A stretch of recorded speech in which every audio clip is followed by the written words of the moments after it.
many changes, significantly changed in terms of development. I remember riding our bikes down 615. You could just be, we'd go out. In the morning, we'd come back for dinner. Nobody had to worry. Menor took off and the population started to grow and new developments came in. It was home. And I couldn't wait to leave because it was so boring. And once I left, I couldn't wait to get back because home is home is home, and that doesn't change. I guess the best description was I saw it as a diamond in the rough. It had so much potential and just didn't have any resources to do anything. From police, to fire, to public works, to parks and recreation. And so that was quite an interesting time.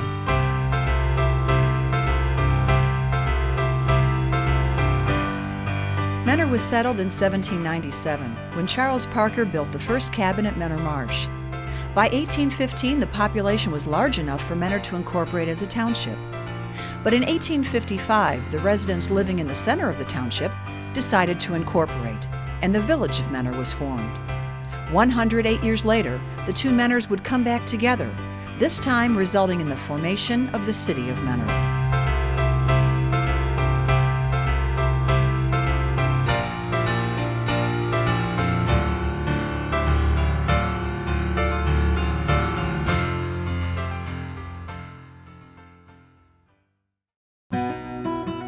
It's said that the only constant is change, and that certainly rings true for the past 50 years, since a tiny village and a large township merged to create the largest city in Lake County. This is the story of those changes and the vision of the residents who imagined what Menor could be. It's the story of the people who were raised here, and the memories they have of growing up right along with their beloved hometown. To say that Menor experienced phenomenal growth would be an understatement. Starting with the building of the Great Lakes Mall and the establishment of the industrial corridor in the early 60s, the city has grown to become Ohio's 8th largest center for manufacturing and the 7th largest retail center in the state. In December of 1963, Menor's population was just over 26,000. Today it's closer to 50,000. Could anyone have imagined that Menor would evolve from a rural hamlet with dozens of nurseries to the vibrant and diverse manufacturing and retail giant that it's become? The answer is yes. In fact, it was all part of the plan so that the businesses would support essential city services. Over the last 5 decades, Menor has maintained one of the lowest property taxes in the area, while providing residents with unparalleled police, fire, road, and recreational services. But why merge the township and village? According to Bill Boyd, a former Menor Township trustee, consolidation of the two Menors was critical to protecting the township from being annexed by surrounding communities. And in those days, an annexation was not voted on, it was controlled by the county commissioners. Menor Village tried to merge once before and failed. The township voted it down. The reason, they said, they didn't like the politics of Menor Village, and Menor Village refused to give a new governing city any township trustees a seat on their new council. And there were still rose growers and agricultural people who couldn't see that it was changing that much and didn't want it to change, but it was going to happen. The first attempt to consolidate Menor Village, Menor Township, and Menor on the Lake failed in 1955. By state law, another merger could not be attempted for 5 years. Bill Boyd and other community leaders were convinced that a merger was vital to address the problems shared by both the village and the township. These problems included poor water supplies and sewers, and roads and zoning that were simply inadequate. In 1960, Menor Village adopted the council-manager form of government. This change was essential for the two Menors to become one. We worked with Mayor Brewer in the village and Al Howell, who was with the fire department, and some of the other councilmen, and we put together a group that went out and convinced the people when the vote came in the next time, Menor on the Lake still was out. the vote came in and it was favorable and Menor City was born. The residents of Menor Township voted to merge with Menor Village in 1962, but they had to wait until the next general election for the population to be verified. In November of 1963, over 5,000 residents voted, and Menor was officially granted the status of city on December 18, 1963. Jim Collins remembers. Overnight, it became the largest city in the county. The city is defined by the state of Ohio as a place with over 5,000 population. All of a sudden, overnight, Menor became the largest city, and all the problems that went with it. And the newly formed city did experience growing pains. But the foundation for what was to come had been laid years earlier by visionaries like former Menor Village Mayor ELEANOR Garfield. In the late 1950s, Mrs. Garfield had fought to establish an industrial zone, to develop a reliable tax base that would fund services that she knew residents would need. That's what we sold the CEI on. And I've got a plan someplace that I have in a book someplace of the original drawing that Ray Dawson and I made lying on our stomachs on my living room floor with a piece of wrapping paper and a pencil. And that's how we drew the industrial park. But the industrial park was at risk of being cut in half when the new Lakeland Freeway project was proposed. Garfield asked the governor to relocate the highway, and he agreed. This one bold move paved the way for Menor's economic success. A trip was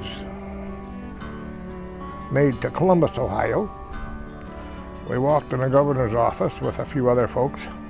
I remember Frank Lauschy standing up and coming around the desk. "Hello, Eleanor, how are you?" Give her a big hug, which is, I thought, a pretty good start. I think most of the people did realize that it was for the betterment of Menor. Like you say, it created jobs for people that work in Menor, pay taxes in Menor. They didn't have to go out of town. And I think it was a wonderful thing when they put that in. Establishing a strong industrial base was important to Menor's future. But what sustained the city during the transition was the sense of community that was established long before Menor became a city. As a young boy back in the 30s and then into the 40s, it kind of reminds me of maybe like a Norman Rockwell town, Little Menor Village. It was peaceful, it was quiet, friendly. I remember going to my grandmother's house in Cleveland with the family for Sunday dinner. And we came in and then my grandfather locked the door. And I wondered why you would do that. I don't think we had locks on our doors, but that was Cleveland. This was Mentor. The memories of those early days still linger. Former Center Street Elementary principal and longtime resident Barbara Davis can still picture what it was like. I just assumed every small town had this beautiful aroma, there's beautiful sights, because I didn't know any better. Walking along Mentor Avenue, a 2-lane brick road, up from Cadle Avenue, where I lived, to my father's store at the corner of Center Street and Mentor Avenue. Jim Schroeder grew up on the Wildwood estate and went on to establish Menor Rose Growers. I am very familiar with this grand old English Tudor house. I first came here September 1st, 1929. Graduated from Menor High School in class of 45. When I was 13 years old, or maybe 12 years old, I started to work for John G. Klein Rose Nursery here in Menor. And that got me into horticulture. Menor native Don Lingefelder has his own fond memories of what he called Little Menor Village. Menor Avenue, starting probably just west of Center Street, had great big humongous maple trees. And these trees would grow just like this and form a tunnel. It was just like you were driving through a tunnel going down Menor Avenue towards Willoughby. And in the fall, when the leaves started to change, it looked just like Michelangelo came and painted all those trees, wasn't it? It was just beautiful. Diane Cuffman Ryder grew up on Murray Avenue. If you went downtown and you saw Mrs. Shirk in the dime store, you would behave yourself. She would never let you touch anything. So you had to walk like this up and down the aisles, show her you weren't touching anything, and if you did, she would call your mom. So when you got home, you would get a talking to by your mom. Do not make Mrs. Shirk mad at you. That's the way the village was in those days. Rollin Scott has also spent his entire life here, supporting the community he loves. First as a volunteer firefighter, and later as a 41-year employee of the Public Works Department. Everybody knew what everybody else is doing. I had a paper out, I knew everybody. Everybody knew you. City Councilman John Krieger grew up in Menor in the 50s. His father Don served as a councilman for 20 years and was part of that historic first Menor City Council. I lived across from the Garfield home, as I said, and behind the Garfield home was our mayor, Mrs. ELEANOR Garfield.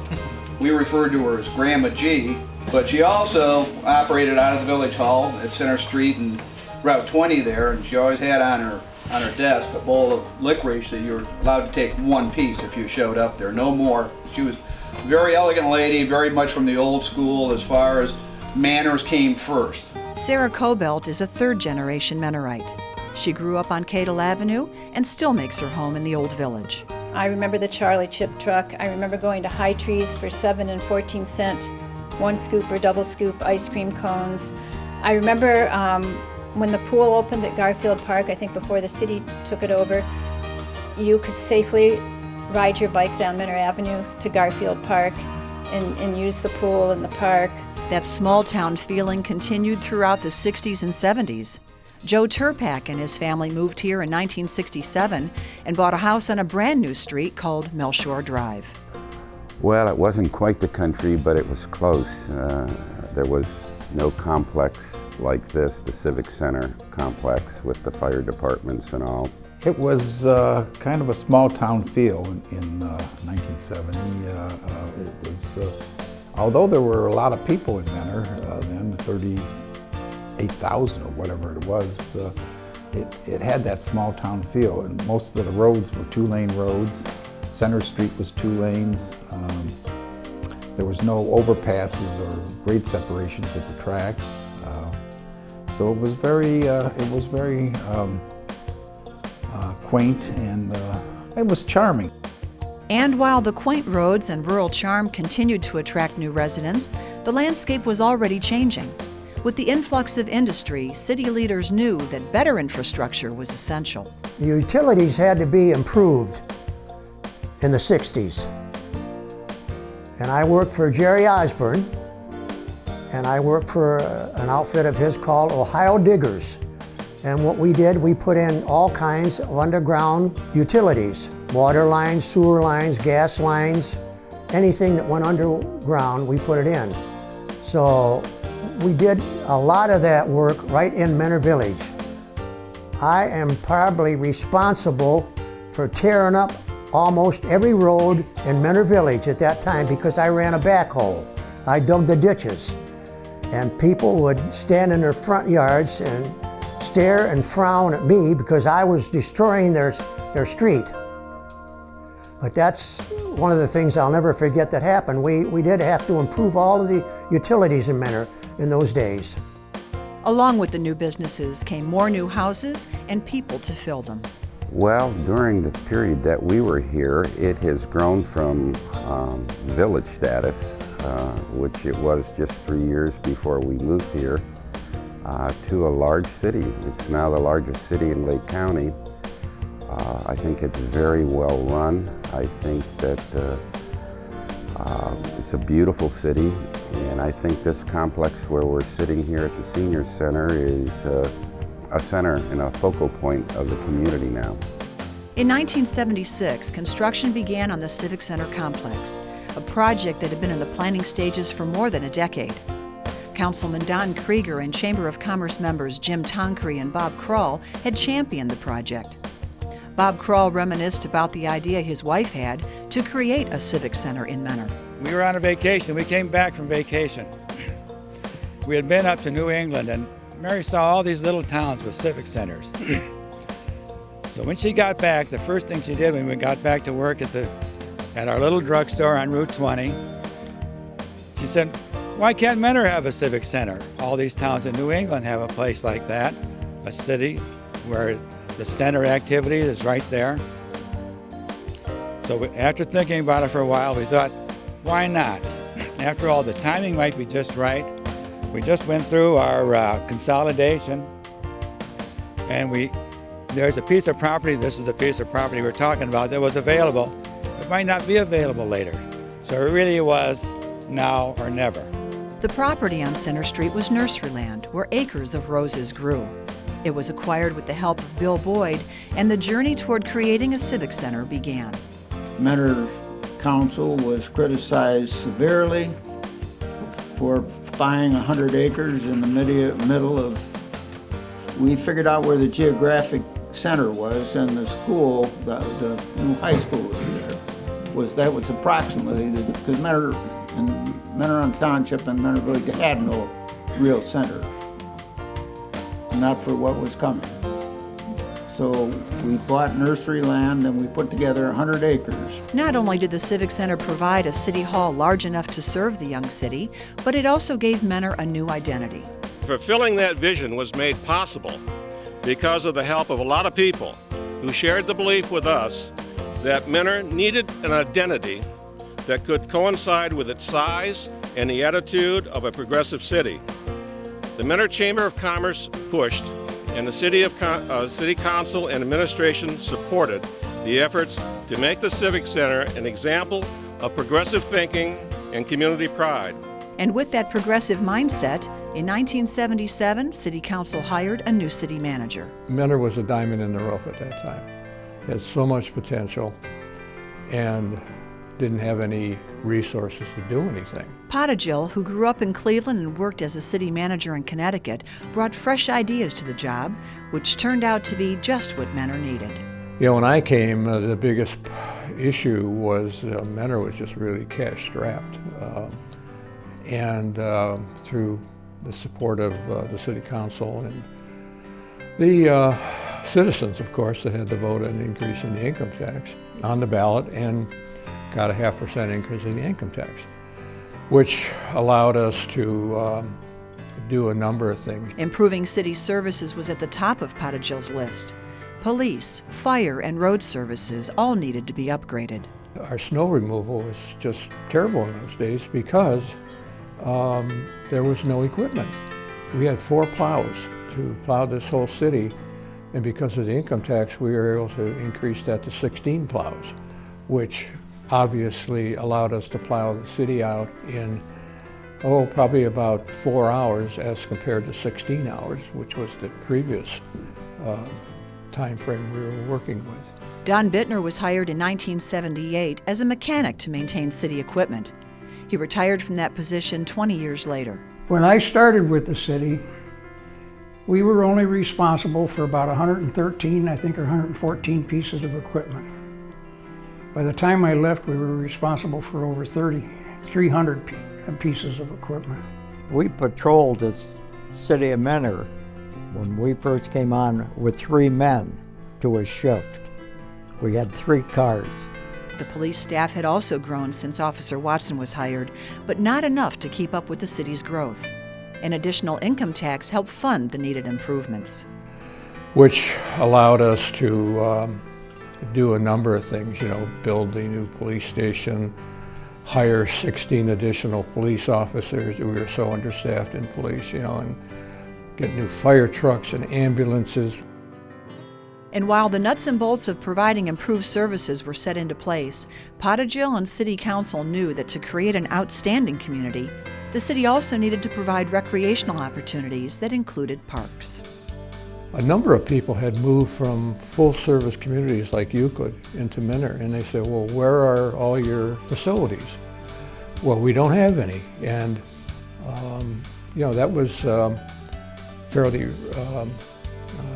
relevant at the time. Mentor Township Park was Mentor's first recreation facility. When Mentor on the Lake was formed in 1924, the park was retained by the township as part of the division of assets. The first property to be purchased was Granger's Pond in the early 70s. The property was then renamed Veterans Park. In 1980, the privately run Mentor Recreation Park was acquired. It was later renamed as a tribute to the woman who had worked to secure the property. And when I came in, everybody beamed and smiled, but they were always polite, and I beamed and smiled and never thought much about it. And then finally Johnny began making a speech about, and the park is going to be called the Eleanor B. Garfield. I was undone. It really was terribly exciting. This acquisition was quickly followed by the purchase of Wildwood Cultural Center and the development of Civic Center Park and Morton Park. Jim Struna served on City Council from 1980 to 2001. You've got to have some open space where people can come and get in touch with nature. You've got to have some place for the animals to survive in our urban environment. I just always enjoyed parks. I have lots of great memories serving on council. One of them is being part of the team of city council members who came here to look over Wildwood and to decide to purchase it. It's turned out to be a great facility for the city. Wildwood, a 25-room estate, was built by Cleveland industrialist John G. Oliver as a summer home for his family. It was one of Mentor's last remaining mansions that dated to the early 1900s. Former councilman and longtime law director Jim Hackenberg was instrumental in helping to acquire the property. The appraisal came in around $500,000, and that was for, of course, the 35 acres, the mansion, and the house that is in front of it, that was part of the property and is owned by the city. At that time, the city, of course, did not have funds available for that type of purchase, for that type of expenditure. So we tried to get innovative, and again, the owners were very amenable to that. They looked at it from a tax standpoint and agreed that they would sell it to the city for $250,000, and they would then obtain some type of tax gift benefit for the other $250,000. When that was negotiated, we decided to look relative to the availability of any federal or state funds that would help in purchasing the property. And we discovered the Open Space Grant Program, the federal program, which would pay up to 50% of the value of lands purchased by a municipality for open space. The city applied for and received the grant in the amount of $250,000. So as it turned out, it didn't cost the city a dime for Wildwood. And that may have been one of the best purchases the city has ever made. As far as I'm concerned, this is the house that Jim Hackenberg built, because without his work on that, we would never have gotten it done. And every time I come in here, Jim, I thank you for it. Lynn Mazika served on City Council from 1977 to 1993. During this time, additional facilities and parks were built, including the Municipal Ice Arena and Community Center, the first Senior Center, the commemorative Rose Garden, Bellflower Park, and a new Fire Station number 1. Bet you didn't know that Mentor, so much thought was given into how Mentor was to develop. Because sometimes you just think it all developed like Topsy.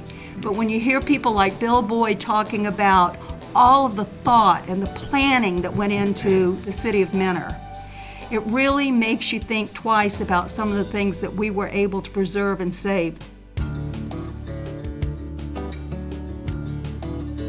While building an outstanding park system is a tangible legacy of the era, City Manager Ed Pottigill and City Council also faced some hard economic issues brought on by the abrupt closing of Caterpillar's tow motor plant.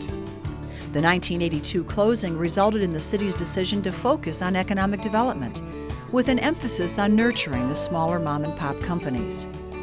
To that end, the Mentor Economic Assistance Corporation was established to stimulate small business growth with long-term fixed-rate financing. Tow Motor had been Mentor's largest employer, and its closing had a significant impact on the tax base and the community. The decision to assist small business owners still serves Mentor well today. The focus on economic development has propelled the city to economic vitality, fueled by a healthy mix of small and large businesses in both manufacturing and retail.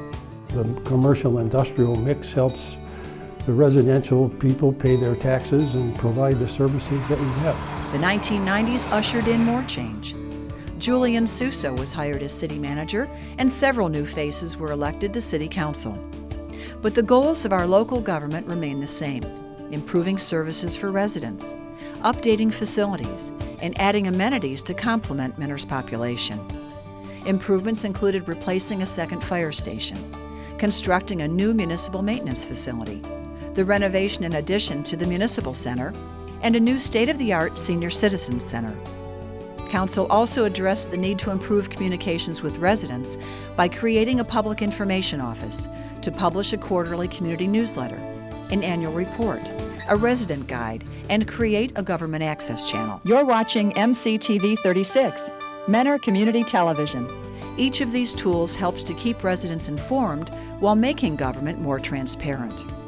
The single most significant political and environmental issue of the 1990s was the acquisition of the Mentor Lagoons. Purchasing the Lagoons property after Al Nozick passed into the great beyond, and preserving the lakefront there for all kinds of people so they could walk along and take a look at the lake. So often lakefront property is gobbled up and then partitioned off so most people can't get close to it. The question of purchasing the lagoons via eminent domain was placed on the ballot in November of 1996. When the votes were counted, residents overwhelmingly said yes to preserving the lagoons. Negotiations led to the purchase of 380 acres, one of the last remaining undeveloped parcels along Lake Erie. The price was $8.9 million. The city took ownership on July 2nd, 1997. So this is truly a win-win. For boaters, they have a unique green marina that is unmatched anywhere else in Lake Erie. For non-boaters, they utilize the nature preserve and its beautiful park-like and marina setting, recognizing that the marina operations pay a significant part of the portion of the cost for acquiring the overall asset. The addition of the Mentor Lagoons Nature Preserve and Marina increased the city's green space to just over 1,200 acres. Mentor continued to attract more retail and industrial growth. Traffic and roads continued to be a concern. As a result, Tyler Boulevard was expanded to connect Hopkins with Heisley Road, creating yet another east-west route. In 2002, ground was broken to construct a new interchange at I-90 and Route 615. This project has been on the drawing boards for a long time, and we really can celebrate that it is finally completed, because it will improve safety, it will reduce congestion, and it will improve mobility throughout this area. It will also open up new opportunities for economic development and job creation. Yet another significant project to address traffic was the construction of the overpass bridge on Heisley Road over the CSX and Norfolk and Southern Railroad tracks. And while addressing traffic was an ongoing project, quality of life issues weren't forgotten. Preserving open space and enhancing recreational opportunities remained important priorities. The beginning of the 21st century saw the expansion of the city's bikeway system and the Mentor Fire Headquarters, the widening of Route 615, the acquisition of lands near the Mentor Marsh and Morton Park, expansion of the Senior Center, and the purchase of Blackbrook Golf Course. In 2006, former city engineer John Conrad was hired as city manager. He quickly became responsible for guiding Mentor through a recession and a major economic downturn. While many cities suffered layoffs that resulted in cut services, Mentor continued to thrive due to careful planning and smart budgeting.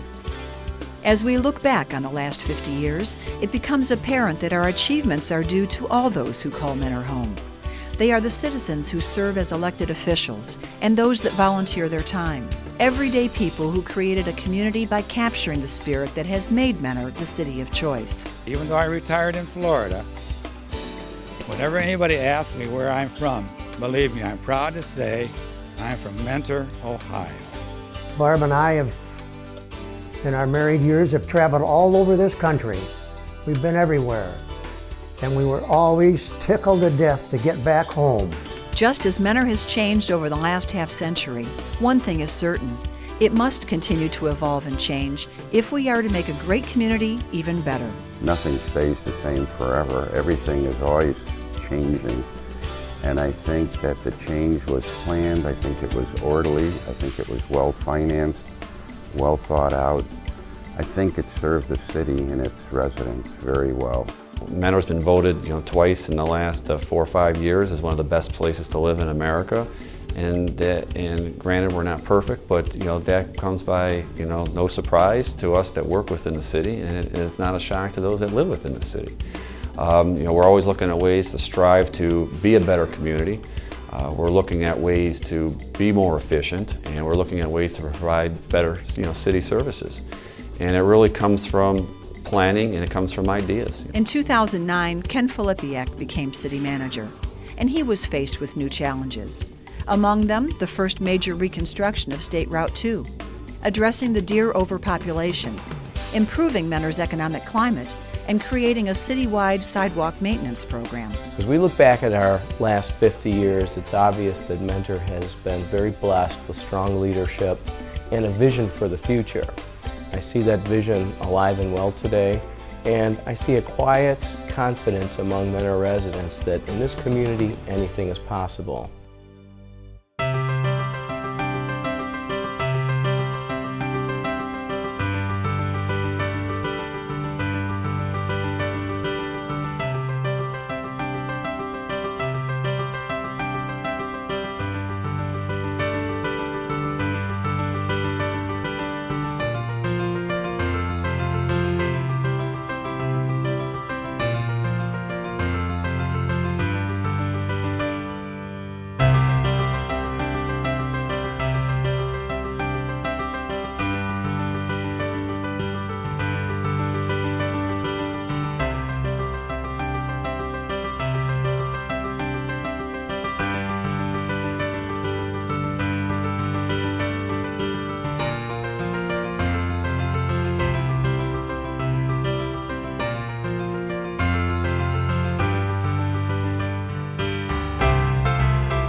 You're watching the award-winning Menor channel, MCTV 12.